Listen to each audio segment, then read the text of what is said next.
Martin says, I recently read or heard that it's important to ensure your glutes are firing when you cycle, as they are the largest muscle.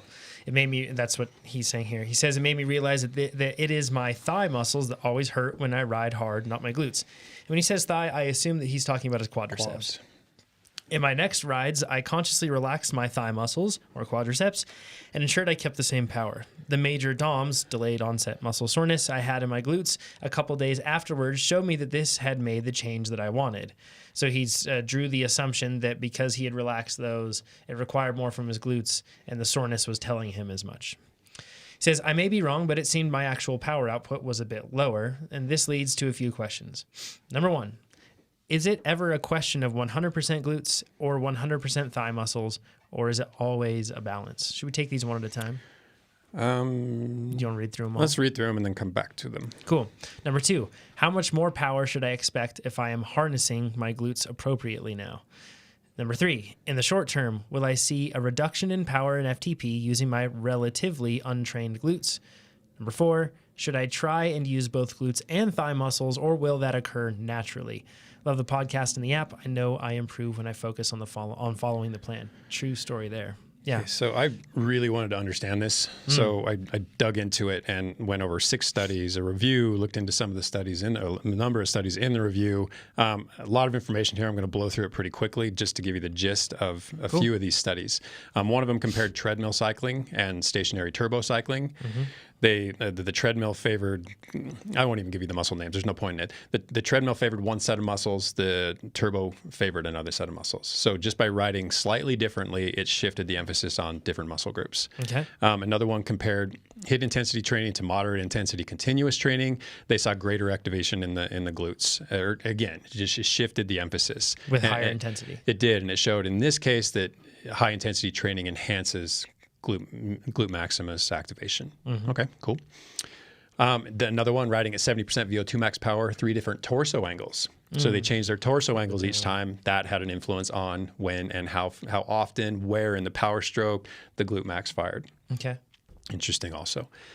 Another one, put mountain bikers on a 10, 20% and a flat grade. So the bike angle changed, and changes in grade changed muscle activation timing. They didn't look at the glute maximus, but the fact is changing the bike's position.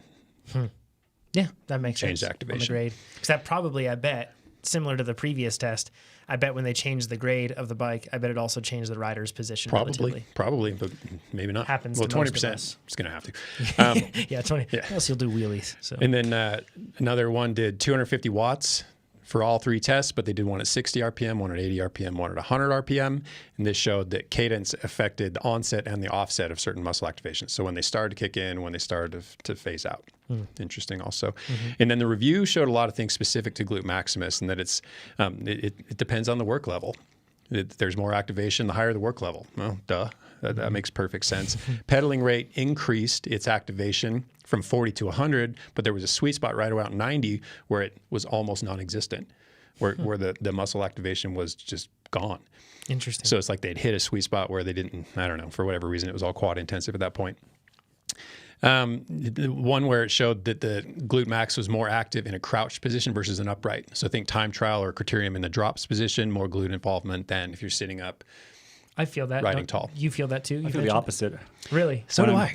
When I'm in a TT position, I feel it all on my quads, Yes. and they burn up, and my glutes have Yeah, no. maybe that's a saddle position or a rotation position, your body position to the bike. I think it's usually because my the saddle height is too low, and if you get it up really high, then That's the next one. So one of these studies in the review said saddle height greatly influences relative glute max to vastus medius lateralis, so your quads.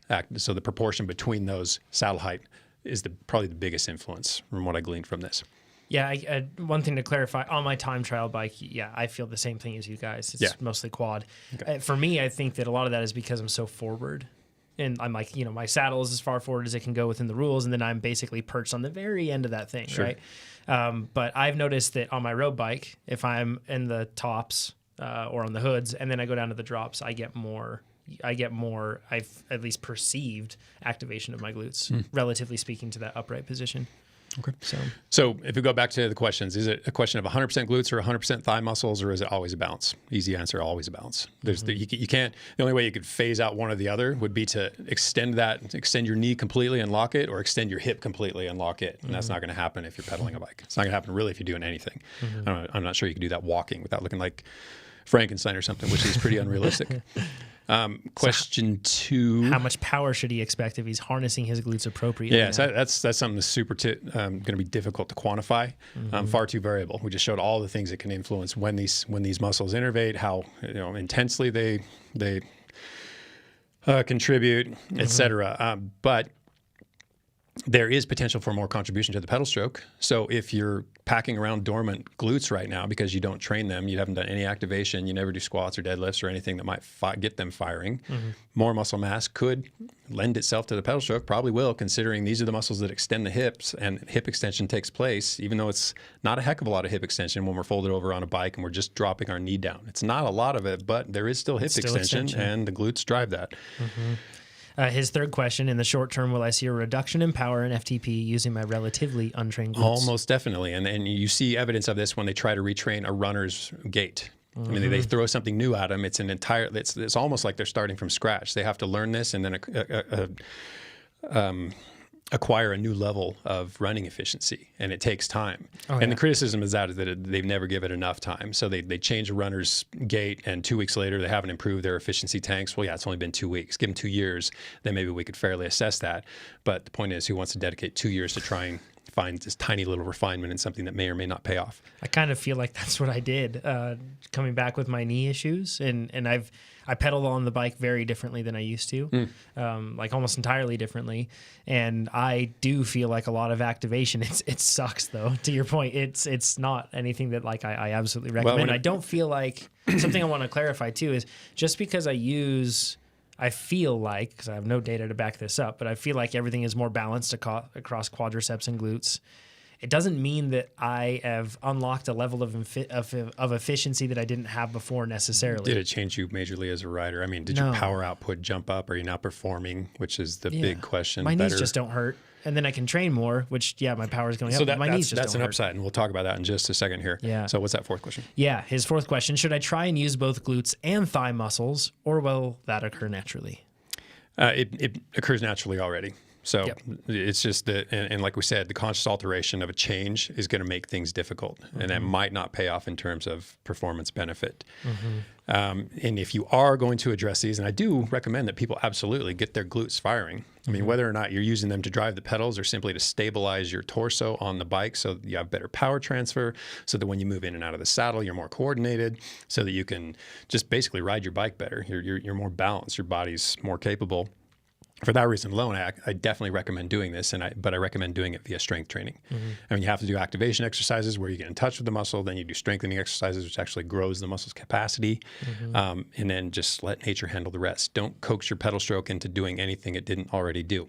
Just make all the muscles capable of working to a fuller extent, and ride your bike. Yeah. I think another thing that people perhaps misunderstand is that like the glute is the one that pushes the power, and that's the one that's really makes you a powerful cyclist. No, if you look at what happens when you push down on a pedal, that's largely knee extension. That's so driven by the quads. The glutes do fold into it, and they fold in at about 12 o'clock down to 4 o'clock, but it's not a powerful range of motion for them. You're still getting so much of what creates power, what puts those watts on the power meter and through your quadriceps. I mean, just ask yourself how tired your quads are at the end relative to your glutes. Even with trained glutes that fire, even with someone consciously trying to activate those glutes, getting out of the saddle and really extending their hips, it's still a quad-driven movement. I've mentioned this plenty of times, but we have a post in the forum about it, about how I am managing my knee issues. You can go on there. There are a bunch of people that have chimed in, talked about things that have helped them. But I worked with Dr. Jay Deshari out of Rebound Physical Therapy up in Bend, Oregon, and he is he's a guru of sorts with top athletes and runners, especially, and managing any sort of imbalances and problems that they have. And he was just saying, like, look, man, I want your glutes to work, but I don't want them to work because they need to drive the pedals. He's like, I want them to work because they need to stabilize things. Yeah, and that's it. I mean, the whole glute complex, the maximus, medius, and minimus, they're very much about stabilization. I mean, less so with the maximus. That's definitely about hip extension and movement. Yeah. But the other two muscles are very much about making your knee track well, keeping your hip in its place, keeping your pelvis situated, and basically providing stability for the muscles that do the prime movers, which to some extent are the glutes, but to a far greater extent are the quads. Yeah, and he said, you've spent years where your glutes are doing that job where your quads are doing that job. You get overcompensation with muscles that aren't supposed to be doing what the inactive glutes aren't doing. Yeah, so you have like 4 different quadricep muscles, and because things aren't stable, you've got them pulling unevenly because they're trying to stabilize things as you're pedaling. Pulls the kneecap crooked, makes tracking issues happen, plenty of things. And for that reason, yes, absolutely train your glutes. But if you're looking for a stronger pedal stroke, any improvement you get with more active glutes, I'm not entirely sure it'll be because the glutes are stronger so much as they're doing their job better. Yeah, I completely agree. If you like this video, make sure you give us a thumbs up. If you didn't like this video, you can give it a thumbs down, but let us know what you would have done differently in the comments below. If you want to see more of these videos, make sure you subscribe to our YouTube channel. And if you want to become a faster cyclist, check out TrainerRoad.com. Do it.